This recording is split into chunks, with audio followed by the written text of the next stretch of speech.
नमस्कार मित्रांनो, पुन्हा एकदा स्वागत आहे तुमचं आपल्या एका नवीन अपडेट व्हिडिओमध्ये.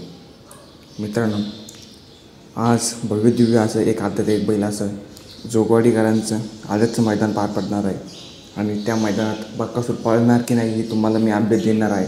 जर बकासूर नाही पळाल तर कोणत्या मैदानात पळणार हे तुम्हाला मी या व्हिडिओमध्ये सांगणार आहे. मित्रांनो, त्याआधी चॅनलवर नवीन असाल तर चॅनल एक छोटंसं सबस्क्राईब नक्की करून घ्या. मित्रांनो, आज भव्यदिव्य असं जोगवाडीकरांचं एक आदत एक बैल असं आदतचं मैदान पार पडणार आहे आणि त्या मैदानामध्ये सर्व टॉपचे नंदी पळणार आहेत. त्यामध्ये आपल्या सर्वांचा लाडका द्वादशी हिंदकेसरी बकासूर आपल्याला पळताना दिसणार की नाही, तर मित्रांनो बकासूर या मैदानामध्ये आपल्याला पळताना दिसणार नाही. कारण काल भव्यदिव्य असं निमसोडकरांचं ओपनचं मैदान पार पडलं आणि त्या मैदानामध्ये आपल्या द्वादशी हिंदकेसरीने अपराजित जोडीसोबत म्हणजेच काढून एक व्हाईट गोल काढून ते एक्सप्रेस चिक्क्यासोबत पळून एक नंबर केला मित्रांनो. आणि ही जोडी अशी पळाली, असे टोटल 7 मैदानामध्ये ही जोडी पळाली आणि 7ही मैदानामध्ये इतिहास करून ठेवला आणि त्याच 7 मैदानामध्ये एक नंबरची मानकरी ठरली. मित्रांनो आता आज तर बकासूर पळणार नाही तर मग कोणत्या मैदानात पळताना आपल्याला दिसणार.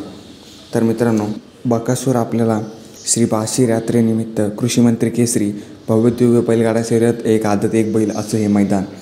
मित्रांनो, हे मैदान शुक्रवार दिनांक 26 सप्टेंबर 2025 रोजी सकाळी 8 वाजेपासून सुरू होणार आहे. आणि हे मैदान स्थळ ठिकाण लोणी, निमगाव, केतकी रोड, व्यावळी जुनी फाटे, तालुका इंदापूर, जिल्हा पुणे येथे हे मैदान पार पडणार आहे.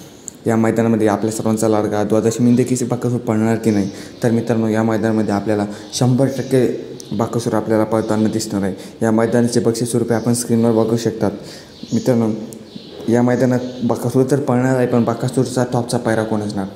तर मित्रांनो, या मैदानामध्ये आपल्याला बकासूर एका टॉपच्या पायऱ्यात म्हणजे मित्रांनो मी संभावित पायरा सांगत आहे कारण अद्याप मला आपल्या सूत्रानुसार एकच पायरा कळलेला आहे. तो म्हणजे मित्रांनो ज्या आदतच्या आत्ता मागं पार पडलेल्या ज्या आदतच्या मैदानामध्ये शाकीरभाई पठाण यांच्या जलवासोबत जो नंदी पळाला होता आदतचा पुष्पराज, म्हणजे आदतच्या या नंदीने ओपनच्या मैदानामध्ये धुमाकूळ घातली होती, असा पुष्पराज आपल्याला बकासूरसोबत 100% पळताना दिसू शकतो. जर पुष्पराज नाही पळाला तर मित्रांनो नवीन नंदीसोबत बकासूर आपल्याला या मैदानामध्ये 100% पळताना दिसणार आहे.